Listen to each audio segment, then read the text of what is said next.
What is up, everybody? Welcome back to the Burndown YouTube channel. It is getting a little along in the week.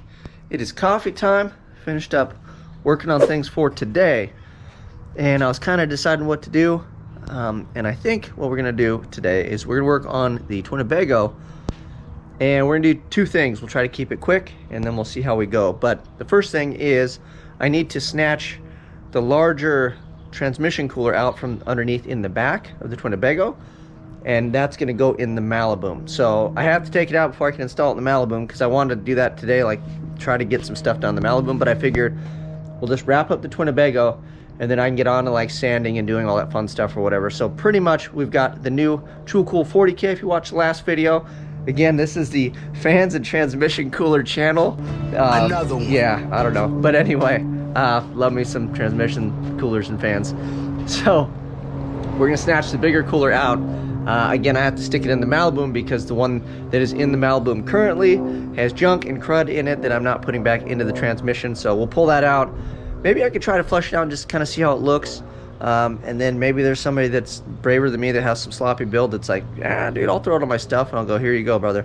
Yeah, good luck with your transmission. So I don't know, we'll figure out what to do with that thing. Probably just throw it on the shelf for now. But we'll snatch the larger one out of the Twinnebago. And then item number 2 is when I went to Tuxie's. If you guys watch my other video, it was dragging brakes, and I thought a lot of it was due to heat. So I put the little cooler up front that hangs down, and that's a power steering cooler now. Got it out in open air. It doesn't have a fan on it, but I'm like, oh, this should help. So it seemed to help because the whine and everything kind of went away, because it used to just growl a little bit, but it wasn't a lot. But apparently if it growls at all, it's not good, right? So the growl went away and the brakes seemed better. But then when I went to that Tuxie adventure, I drove it enough, and then when I got to the Tuxie parking lot, I was just making laps going real slow, and the brakes kind of started giving me a fit again. So I knew what to do this time, so I was in a parking lot, so I just stopped, turned it off, and then immediately the pressure on the pedal kind of went away, and I fired it back up, and then it was able to roll around and continue. So that led me to believe that my plumbing was wrong. So the power steering pump that is in here is not for a Hydroboost setup. One for a Hydroboost setup will have multiple returns, and the Hydroboost has its own return, right? Well, I just teed it off and teed it in, and I looked up, I don't know where I saw it. I'm sure I saw it on the internet somewhere. And I have it done properly because I double checked it. So I have the low side return from the power steering going into the reservoir, and then I teed into that with the return from the Hydroboost, but I think it's still backing it up. I don't think it's flowing very well. Like it's got to be backing up the Hydroboost, because if I drive around enough and apply the brakes enough, they want to lock up. And so from what I've read, that is the issue. So there was two things I thought that may fix it. The first thing was, instead of a T, if I did a Y, because I could Y into it and then flow would be better. And I was like, oh, maybe it'd siphon the fluid out. But I was like, you know what? If I do that, it's still in the same spot. And then maybe it'll fix the problem, maybe it won't, but it's still plumbed into the low side, which is a pressure side on the power steering. So, and it's a power steering box. So I don't even know how much pressure is on the low side after it comes out of the box or whatever. I'm assuming a lot still. So option number 2 was to figure out a way to plumb the Hydroboost low side by itself. So there's no restriction, no nothing. It just comes out and goes in the reservoir. That way it's not competing or fighting with the low side from the power steering, if any of that makes sense. So my idea was maybe we could take the cap out, because the reservoir sits a lot higher than where the power steering pump is. And maybe I can just take the cap out and drill and tap that, put like a barb on it, and just bloop, just stick it straight in through the cap, and no harm, no foul. That would be easy. And the reason I think that that's a pretty good idea is if I ever have a power steering pump failure or whatever, I could slap whatever power steering pump, like this one's off a Trailblazer. I can just get whatever that has the single return. It doesn't have to be the special dual return or whatever. Plop it in, plop my cap on, and pops your uncle, we're rolling again down the road. So no special reservoir or whatever, just whatever power steering pump will, sneak in there, will be good to go. So the dipstick might be a little off, depending if I got some other pump or whatever, who knows. But at that point, if you're having to do that, who cares, right? I'll just figure out how to measure it. I'll measure it up to the new one or whatever. We can, if it's got power steering fluid, it'll growl if it doesn't have enough, right? So anyway, let me sip a little bit more of my coffee. We'll pull this turd around, and then we'll yank that piece out from underneath the back, and then we'll look at possibly punching a hole in the cap, or once I put eyes and hands on it, maybe we can figure something else out that's a little smarter than that. But for now, that's all I got. Let me get some coffee and some brain power, and we'll revisit that idea. Once again, welcome back to the transmission cooler / fan channel. I am your host. I took my best guess at grabbing everything I would need, and of course I used Allen bolts instead of normal bolts, and I didn't grab a ratchet, so I was going to turn these with my teeth. So Allen's and a ratchet. This is why working on stuff takes forever, because I thought I was good too. I was like, oh man, I got line wrenches and everything. So smart. Not so much. All right, take number 2. I think I could probably loosen these without holding the Allen head, but you never know. You never know.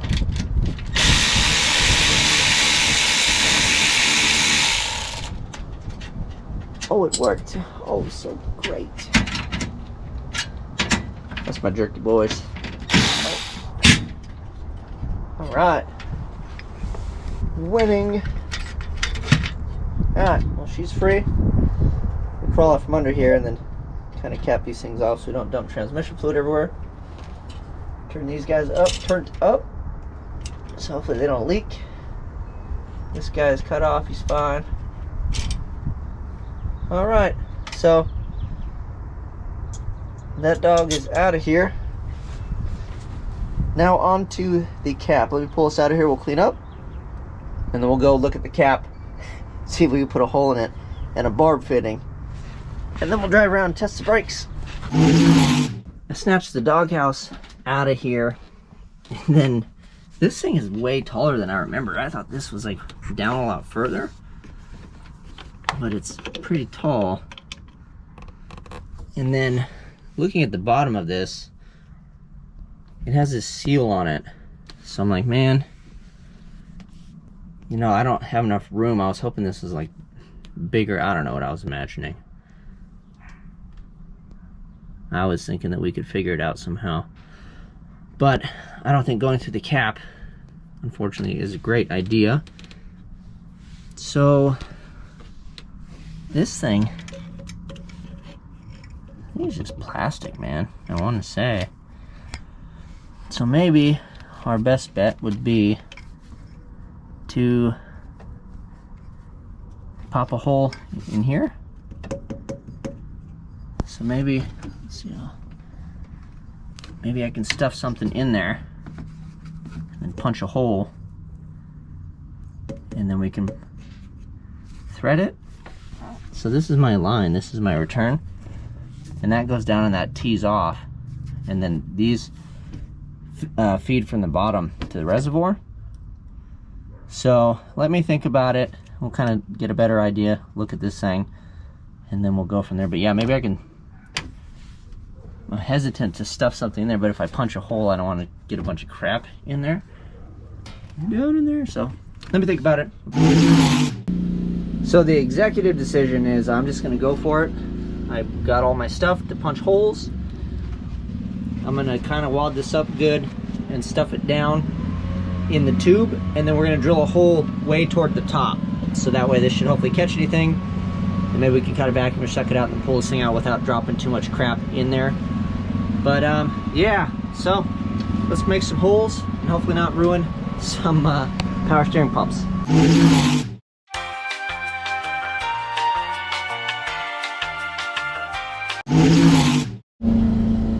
Alright, sorry for the gardening noise in the background, but I've got a hole in there drilled, tapped, and it's tapped for this size. And then I've got a bunch of different barb sizes, but it'll thread in there now. And it's super low pressure, so I don't think this will really be an issue, and then we'll just put some thread sealant. So this is the hose here. So I think what I'll do is I'll go to underneath and cut this off. I don't know, let me double check before I start willy-nilly hacking stuff, but I think I might have some of this hose from the transcooler. So we'll see what size this is, and then I'll get the correct barb. But yeah, this threads in, so then we'll get a little vacuum and suck anything out, hopefully, that I dropped in there. think we look pretty good. Yeah, we didn't make too big of a mess. So we just suck that stuff out and pull the blue rag out. And hopefully we did good. All right, well, trying to negotiate with the power steering pump is terrible because the drain point's straight down, so we did our best, but it still almost got me in the face and everywhere else. So this was our hose, and then this was the Hydroboost that fed into it. So now we're gonna bypass that with this guy, and then I'll get a barb that's this size, and we'll dump it straight into the top of the power steering unit. So let's get that done, and I'll bring it back and show you what it looks like. So there is my solution. Fluid is in. Moment of truth. Let's see if it makes a mess.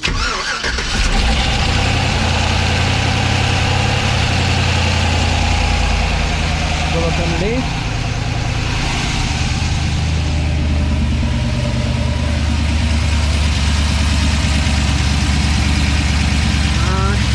Looks good. So far, so good. It's a pressure, so it would be leaking if it was going to leak. A lot of this is from the mess I made.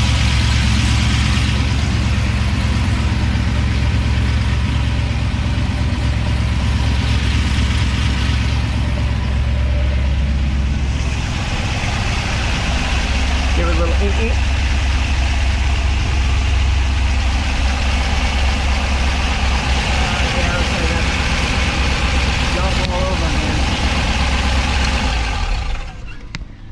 Before I stick my hand by the fans and the pulleys, looks like I got fluid all over this. Just want to make sure it's not new. I think that's when this line was flopping around. So I think so far so good. And yeah, so we've got the return there now. I guess let's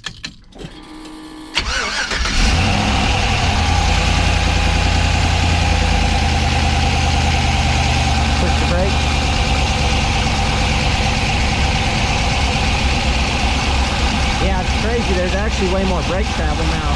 Before, this thing was like really, really high. So, yeah, I think it was pressurizing the low side. Let's see if we can see it squirting there. Hope this thing doesn't shoot and make like a mess.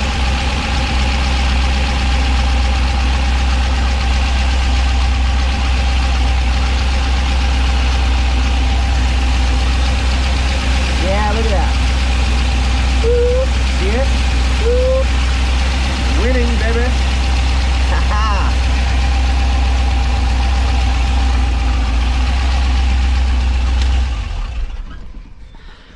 All right, another mystery solved, I think. Again, that pedal, like just pushing it by hand, there's way more travel, which is gonna make this thing probably a lot easier to drive, because before, like, you would touch it and it was like wham, wham, brakes, brakes all the time. So that is awesome. I'm happy. We're gonna take it for a spin. Not today though, we're gonna cut the video short. On the left hand or driver's side, I think the brake adjuster decided to fall off because I don't have the spring in place. It's supposed to keep it from twisting. So I'm too tired to take wheels and do all that stuff off, even though I'm excited. I'd like to take this for a drive. So we will cleverly figure that out. I was thinking of maybe double nutting the adjuster so it can, like, if I adjusted it out, if it wiggled its way back together, it'd stop, you know, if I put like a jam nut on there. Because the spring portion, it's off a 1.5 ton Dodge chassis. No idea where I'm gonna find that. So, and I thought Loctite might be not a great idea. So I'm thinking maybe a jam nut. So maybe we'll pull that apart sooner or later and then see if I can get a jam nut from McFadden that fits that. But that is exciting. And like I said, with the pedal travel, I'll move it over, I'll scoot it over, so I'll kind of get an idea how it feels to kind of move the thing around. But I'm excited about it. I hope you guys enjoyed the cooler video.